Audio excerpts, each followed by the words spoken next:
We think you should know that Imperfect Heroes podcast is a production of Little Hearts Academy USA. Welcome, heroes and heroines, to episode 125 of Imperfect Heroes, Insights into Parenting, the perfect podcast for imperfect parents looking to find joy in their experience of raising children in an imperfect world. And I'm your host, DJ Stutz.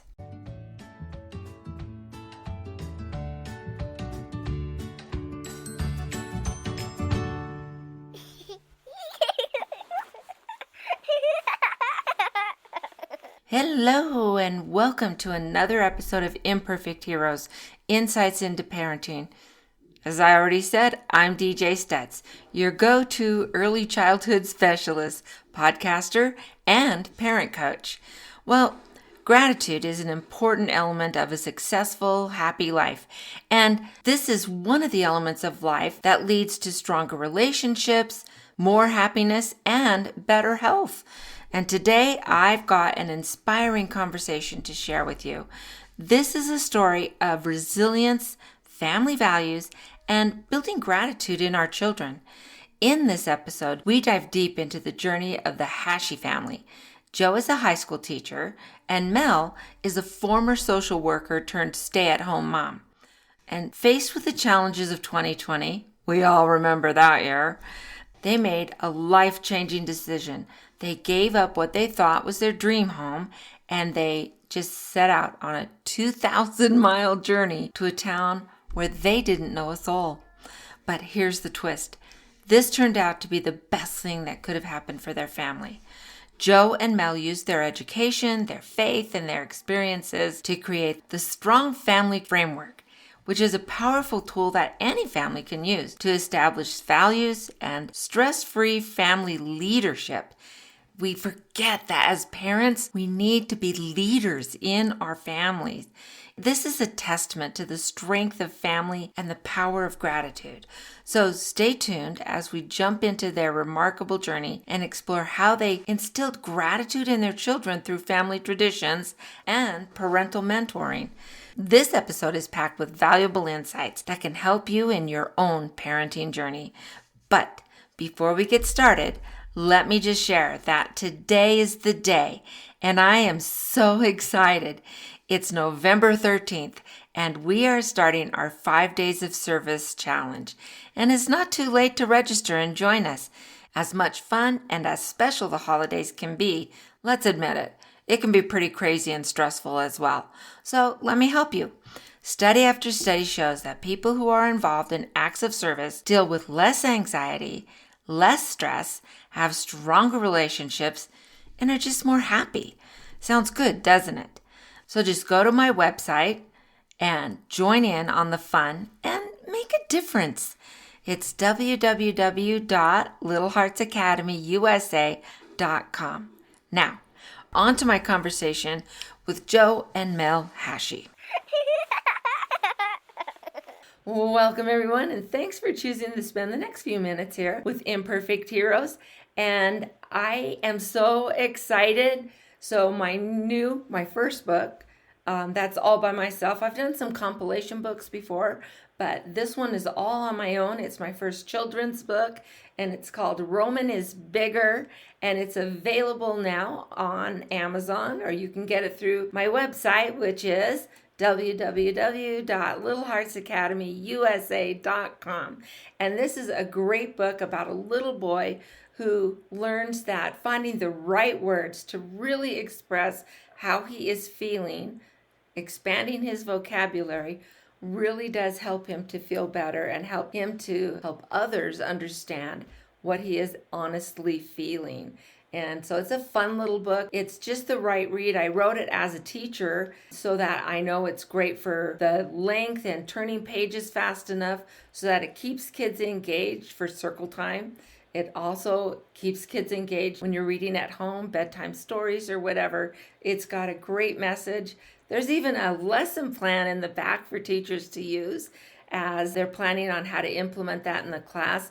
And there's a parents page. talking about different ways that you can help expand your child's vocabulary.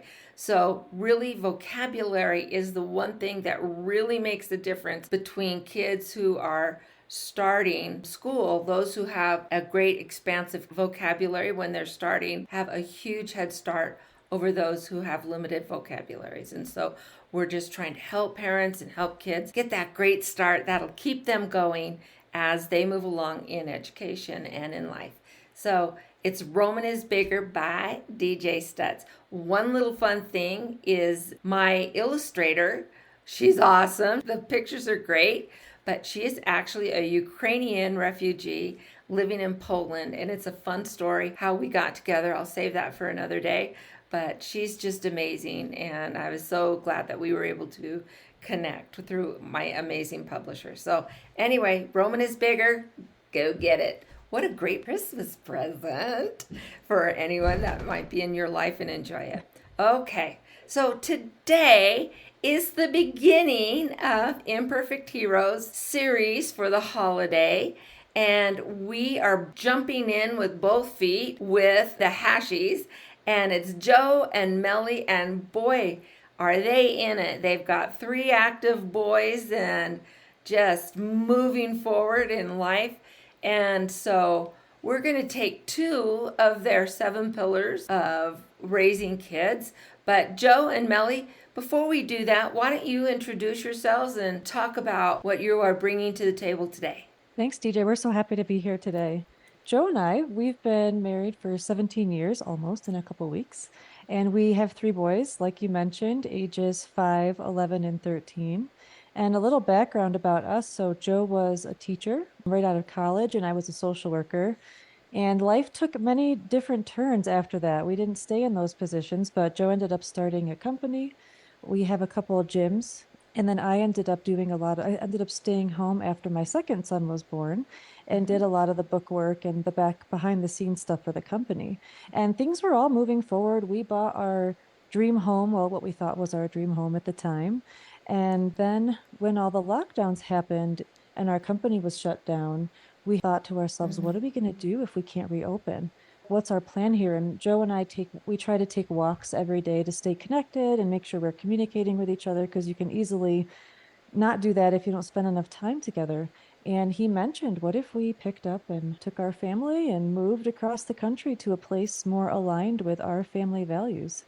And after my initial panic attack about that, because I'm not somebody who moves, this is where my family is. That's crazy. We got on a plane, we bought a house, and it took us about a year to get everything together. I was homeschooling at the time, and we moved across the country. And ever since then, we've been slowly implementing these different pieces of what we believe make a family strong. And we ended up kind of codifying it into these 7 elements called the Strong Family Path. And we decided to turn it into a podcast, and that's where we are today. That is so fun and so exciting that you is so daring, right? To pick everybody up and move. Good for you, though. And how are your boys enjoying the change? They're doing great, honestly. It was a struggle for one in particular when we had mentioned moving. The youngest was just 2 years old or so, and then our oldest was excited about it. But the schools that we found here are really well aligned with the kids. A lot of outdoor learning. They've made good friends. They play sports now. They've just really dove in. And I think the area that we chose is just so aligned with our values and just outdoor adventuring that they're all doing super well. Oh, that's such great news. That's fantastic. So you brought up a couple of things that I think are super important. Are number 1, your walks that you 2 take together every day to make sure that you're connecting and talking. You're not taking your relationship as husband and wife. That takes precedence to me over mom and dad. I think the greatest gift that you can give your kids is a strong marital relationship for them to grow up with. So I love that you're doing that and making that a priority and an example for your kids to see in their lives. What are some of the things that you guys talk about when you're on that walk? Well, first, I think it's really well said, DJ. We have conversations with the kids, and not done in a sarcastic way or anything like that. I would say we don't exist to serve as kids. You're going to have to learn the skills to lead your own life. We're here to Yeah. support and guide you. You're here because of our love as a couple, and so we want to always honor that. And so we would connect on the walks. A lot of people initially were like, hey, when you first get married, make sure you do date nights and stuff like that. We found out that kind of wasn't really our thing. It wasn't very relaxing to like try to get coverage for the kids and then find a restaurant to rush to that we could find seating and then wait in line and then pay a lot for dinner and then get back. And it was like, all right, this isn't great. So we switched it up. Like we get up early, we have a little bit of coffee on the deck. That's like our morning date time. And the other connection is we walk for 45 minutes a day, even if it's just up and down our road. At the beginning, when our kids were very young, we'd push them in strollers. And when they could stay by themselves, we would just go up and down the road.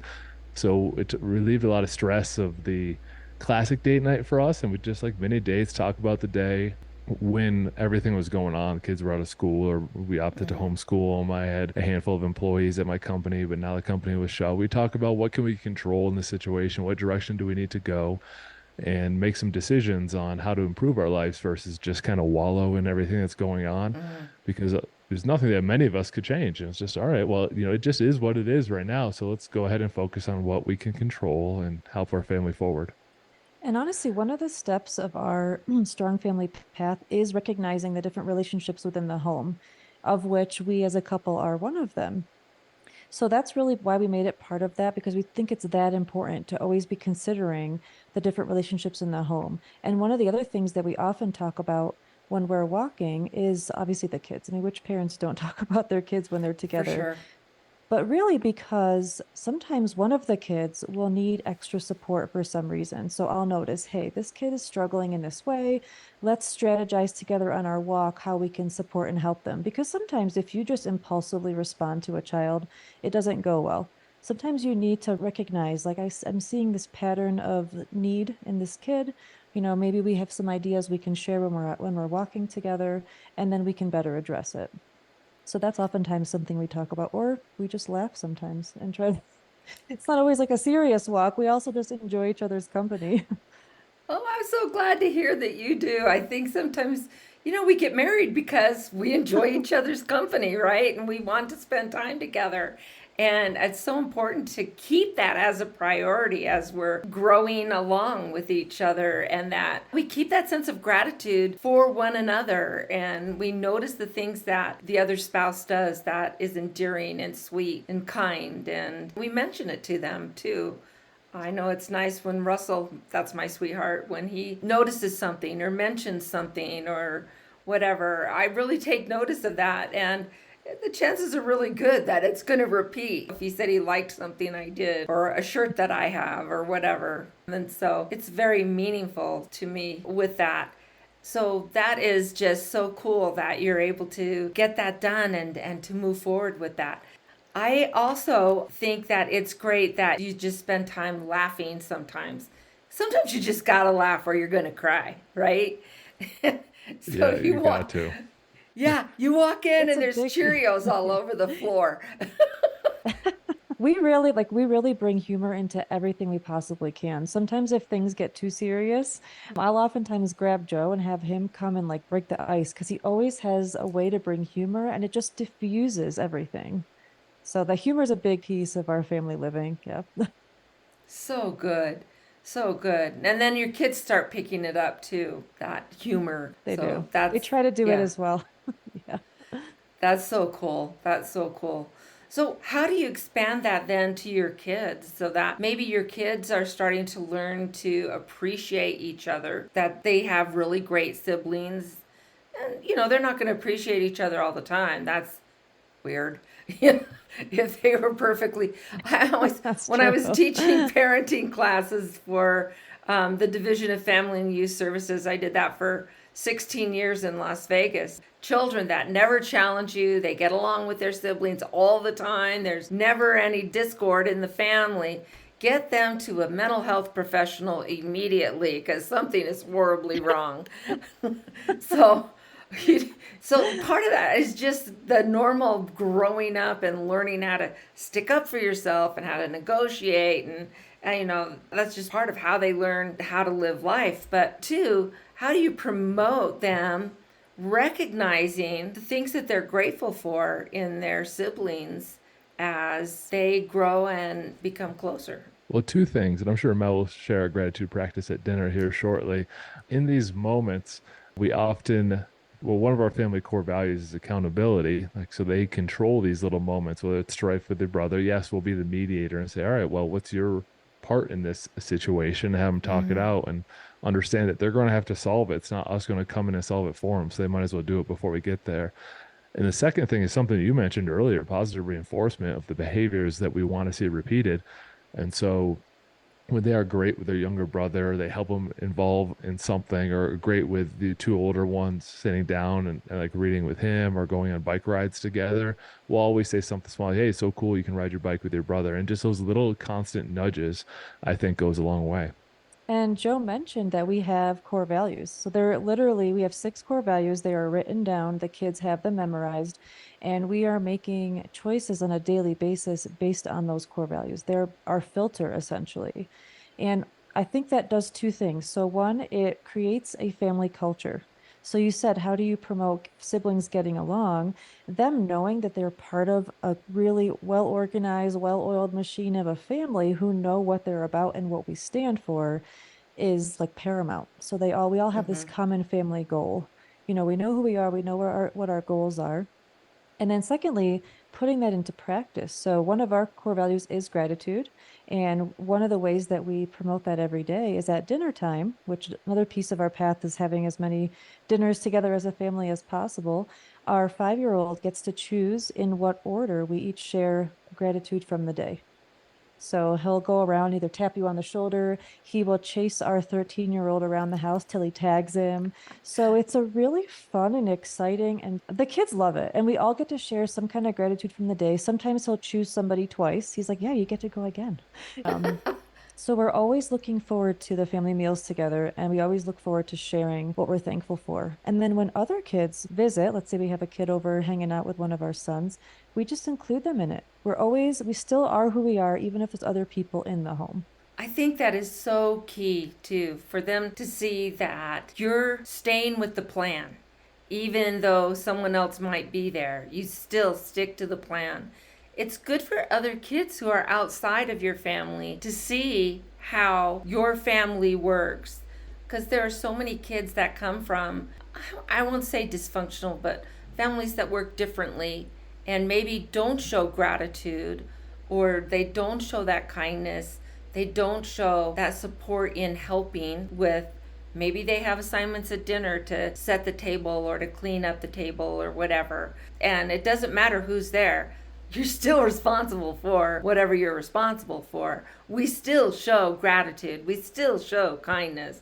And some of the kids who maybe don't have that in their home, for them to see, oh, wait, there's another way, it can have a huge impact.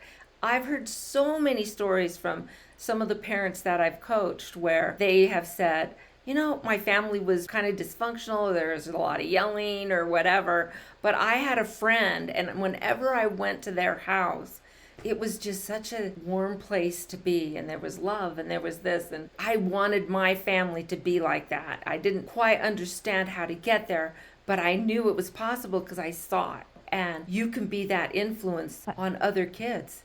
That's really exciting. To hear you say it that way, I completely agree. And I was a therapist for 5 years before I stayed home, like I mentioned earlier. And one of the things that was the core piece of therapy was you might only see this child once or twice. Give them something that they might not otherwise have been exposed to, right? Like you're saying. So that I do love that. I do love that we know who we are as a family. When someone comes over, I certainly hope that they walk away and knew they were part of something interesting that can be duplicated, right? Right. That's so important. So tell me some of the things then that you do specifically. Let's kind of get down to brass tacks about some of the things that you do to engage your kids in grateful practices. Well, we mentioned earlier the one about saying what we're thankful for at dinner. We also do this in our weekly family meeting. So we actually, after we do the meeting part of it, we go around and we give everybody at the table compliments. So I'll give a compliment to Joe and each of my kids. And it's really interesting to watch the kids give each other compliments. Because it's almost easier to like say, Mom, thanks for dinner. It was tasty or something. But for them to notice in each other things that they want to positively reinforce, essentially, is really, really powerful.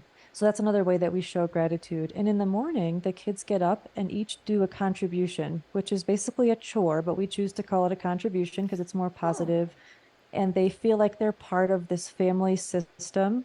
So even if it's putting some dishes away, they're contributing to the family unit. And then they write their journal after that, and they have to write down 3 things. Well, I should say they get to write down 3 things that they are thankful for. So they're already starting each day, at least considering gratitude. And, even if they do their journal really quickly, the goal is that it's a habit for them. And even if it's always like, I'm thankful for my mom, dad, and my brothers, it's still they're thinking about it. It's being primed in their mind to start their day with gratitude.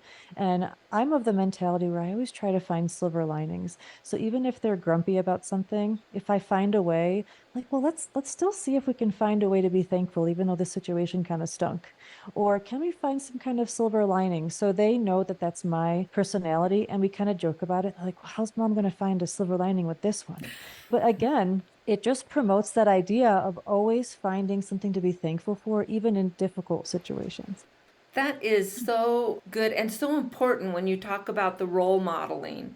Again, kids learn more from what we do than from what we say, way more from what we do and what they see others do around them. So do you ever have a time where you're sitting at the dinner table and they're supposed to give a compliment and they're like, bro, I don't have anything nice to say about Joey today. They've had a spat or some disagreement or whatever, and they're still feeling it. So how do you handle that at the table or whatever setting it's in? So sometimes with the compliments, they get a little weird about it. Like one son will stand up, put his hands on his hips, like, all right, give me my compliments, like in a joking way. And another one will take it to like, well, I'm not going to give you one.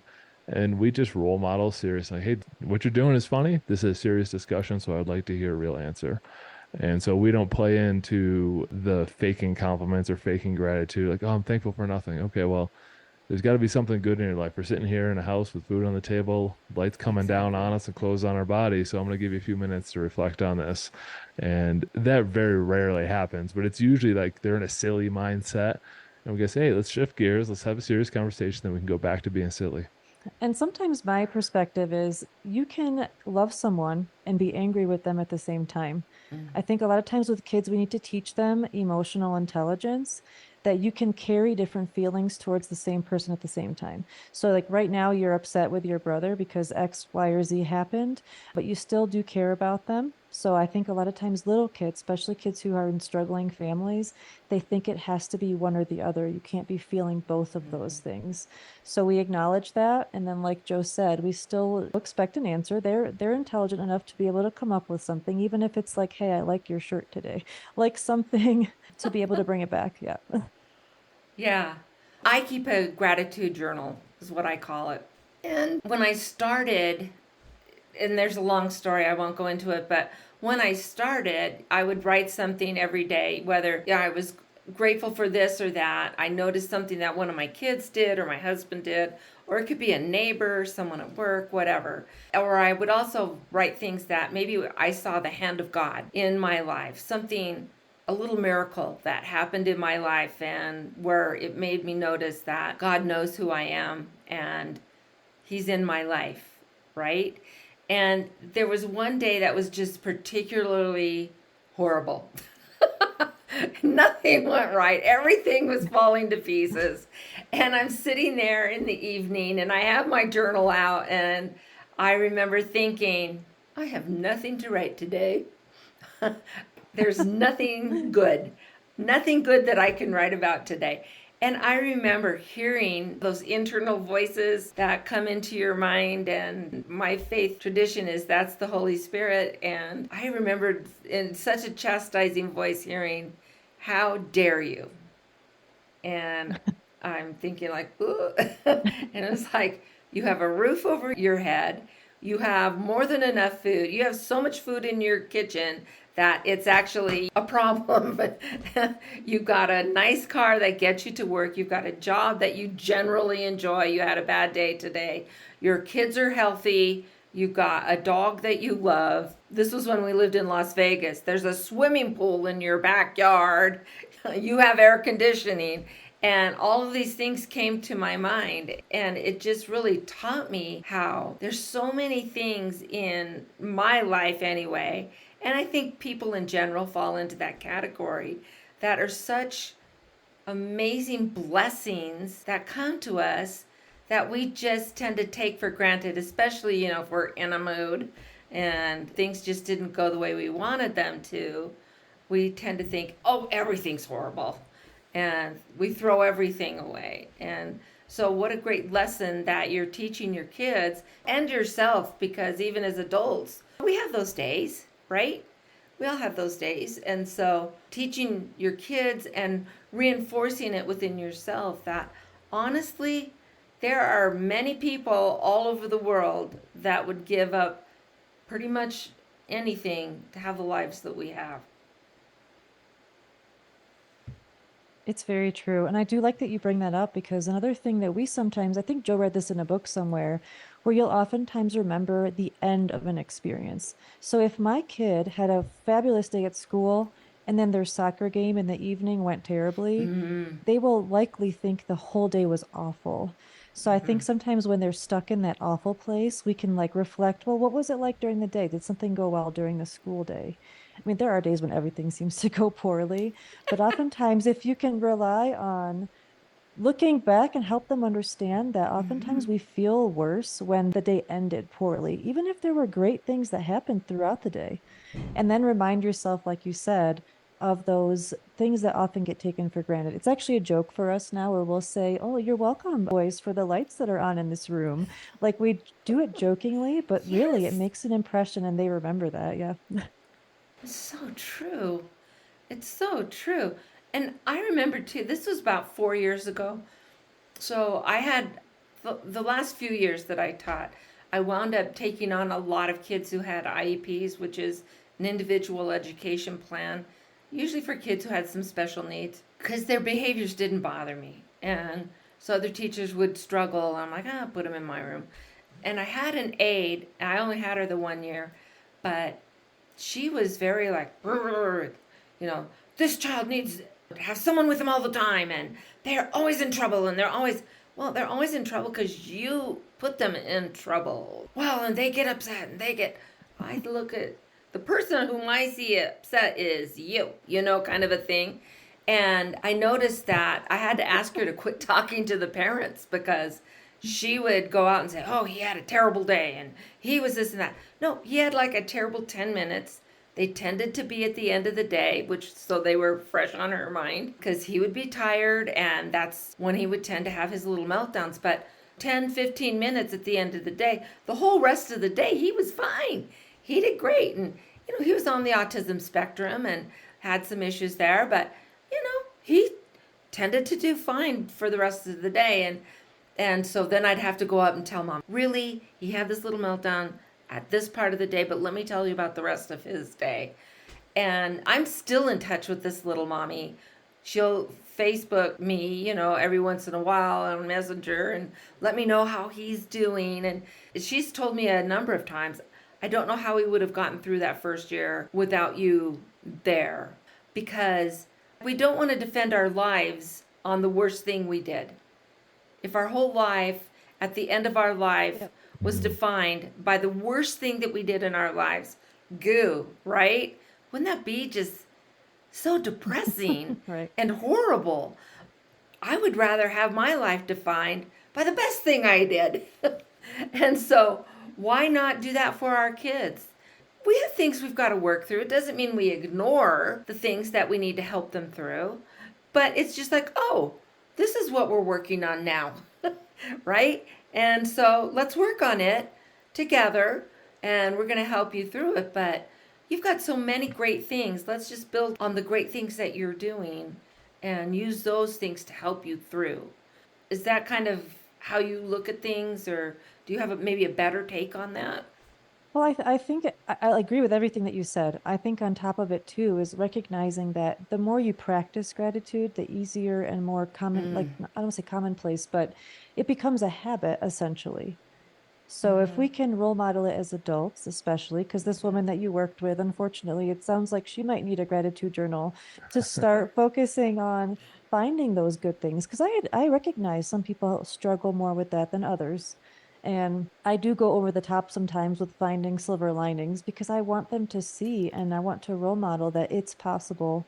And the more you practice it, the easier it gets. And we do end our days as well with some gratitude prayer in the evening. So I'll go downstairs and I put my younger one to bed and then I go speak to the others. And we do like a little Bible verse and then we share gratitude again. And this oftentimes will become a discussion. You know, at bedtime is when kids oftentimes will bring up the more sensitive topics from the day. And we actually call it the evening debrief as part of our strong family path. Just being available to them at that time, even though it's like 9 o'clock and I want to go to sleep. But they will often bring up things then that require our attention. And sometimes that's an opportunity as well to find some gratitude within that difficult situation that they're facing. Yeah, to add one more thing to it, it is finding appreciation for even your struggles. And there's a saying like bad things don't happen to us, they happen for us. And you're in a tough situation, you figure out what is this trying to teach me? And so it might be out hiking with the older one, and a hailstorm rolls in. So, wow, this really stinks. I wonder when this lesson's going to come back and serve me down the road. And you just kind of have that mindset. Don't carry the added worry and stress with it and see what you can learn out of it. Yeah, we're really Yeah. big on helping the kids figure out what they have control over and not just fall victim to whatever happens in life. We really want them to see these are the things that are the way they are, and here are the things that you actually can take control of. And having, to be kind of corny, an attitude of gratitude is a choice. It really is. It totally is. And it'll make all the difference in how they perform at work, how they'll perform when they go to college, if that's a path that they choose to do. I'm not one who thinks they all have to do that. But in their relationships with their spouse, in their relationships with coworkers and neighbors and people that they go to church with, and every person they touch, if they have that attitude of gratitude, like you say, it's going to affect all of that. It will make the world a better place, one person at a time. Agreed.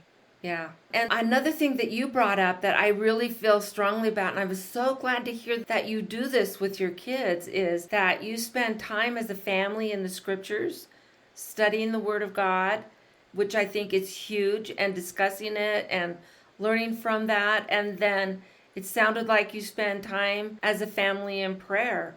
And I think it's so great for kids to hear their parents praying for them, praying over them, and then their siblings too.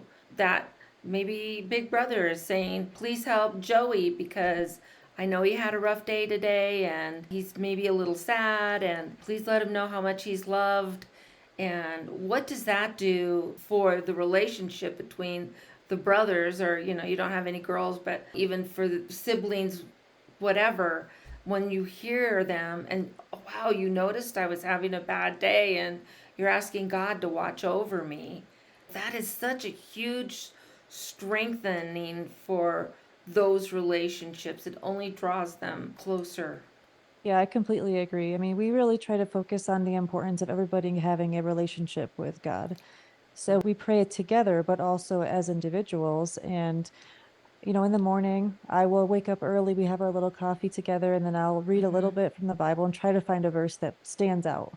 And then I bought this whiteboard recently that I hung up next to the kitchen table, and I'll write it down. So in the morning, it's just another attempt to make that part of the day, to start the day with a verse. And the boys noticed that I wasn't changing it very often. They were like, it's still the same verse. And so like the last couple of days, I've really gotten on top of it, and I put a new one up there every day. And today my son noticed without me saying anything.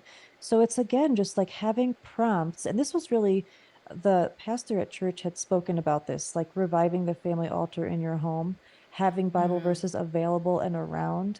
And I just kind of found this way that didn't mess up with like my way of decorating or whatever, and just a place that I could put that, and they can even write their prayer intentions on it, which can be things they're thankful for, people that need prayer, and then we come around to it and pray for those things. But just having it out and available. I love visuals, just like our core values are visual. Same thing with the verses. You're going to think I'm kind of weird, but you probably already think that anyway. But when we were finishing our house and we were at the point where we were getting ready to have the flooring put in. So I went around and in every room in our house, I wrote on the base, on the base, the whatever planking floor. You can tell my husband's the builder. I just, whatever he does. And so I went and used a Sharpie and wrote down a scripture verse in every room on the floor. No one's ever going to see it, but Oh, that's so cool. I love that. It just comforted me, and every verse had something to do with what happens in that room, like even the bathroom, cleansing our soul and stuff, and in the guest room, that it talks about guests who come to visit, and my office, my husband has an office, and in the kitchen, it was something about food, but knowing those verses are there and hoping that God will recognize that and honor us through those things. So it's kind of a goofy thing, and one of our neighbors came in and because new neighbors and they're there, I'm gonna go say hi, and so he came in and I saw him looking at that on the floor. I don't know what he thought, but he didn't say anything, but I saw him looking at him. So Well, yeah, I don't think that's actually weird at all. I know it's around the holiday season, and we're non-traditional with a lot of things, including some of our holiday celebrations or things like that are just different. There's no judgment. I think it's pretty cool. Oh, well, thank you. It makes me feel Let's pull up good. our floors and write some verses. Too funny. Well, Mel and Joe, I'm so glad that you've spent a little time with us. Can you tell us how our listeners and watchers who are on YouTube and Rumble as well, how can they get in touch with you and learn more or where can they find your podcast? Yeah, we keep it real simple. We host everything at strongfamilyproject.com. We give away the 7 steps of the path and our notes on them and how we do them with the family. But our goal isn't that you adopt everything we're doing. Here's a framework, make it your own and use it in your own way for your own unique family. That's all for you, including the podcast episodes. Our Instagram, our YouTube links are all at strongfamilyproject.com. Oh, that's nice and simple. You're so right. Thank you. And so I always end every episode with the same question for my guests, because we know even Mary and Joseph weren't perfect parents. They were mortal. And if you look at the list of kids that they had, and they only listed the boys, I'm sure they had their days when it was like, whoo, goo. So knowing that there were no perfect parents, maybe you can tell us how you would describe a successful parent. I have mine. Mel, do you want to go first? Go first. I think a successful parent is someone that takes intentional action towards a worthy family goal. And I like to say it like that, so it's that they put thought into it, because if they're not leading and teaching their family, external forces are going to guide your family. And some of them could be good teachers or coach influences, some of them could be negative, but you're just kind of rolling the dice and hoping for the best unless you're taking intentional action. And the worthy goal is what you define in your family. We do it through our core value system, and we take the time to define what we think a good man is because our kids are boys. We would do the same thing for a good woman. We're working through that process. And so we take our intentional steps towards those worthy goals. The steps won't be perfect. I'll give a business example. Starting companies, like we want to get to this, and it's a train wreck 90% of the time in between, but we're continually taking action towards that goal. We have to be able to provide jobs and opportunity and serve our clients. Same thing is true with a family, and I do want to emphasize the word action, not just intentional thoughts without any action behind them. It doesn't have to be perfect. It's not going to be perfect, just like you said, DJ, but just keep working forward, and each day apply a little bit of gentle pressure towards you and your family towards whatever worthy goal you want to accomplish. So for me, I'm going to give a little tiny story from the mornings that we do. So whenever the kids come into the kitchen, so they're downstairs, they come up, and as soon as they enter the room, I always turn to them, smile at them, and I give them a hug. Every day, every single day, every single morning, except the one day that I forgot, and my son won't ever let me forget that I forgot that day. But the reason that I bring that up is because I think you are a successful parent when you truly appreciate and enjoy the members of your family. So when they come in the morning, I'm not faking it. I'm not like, okay, I give you a hug, so I'll just do it. I truly love and care about them. I call them my loves. I'm always smiling at them and telling them how handsome they are or whatever.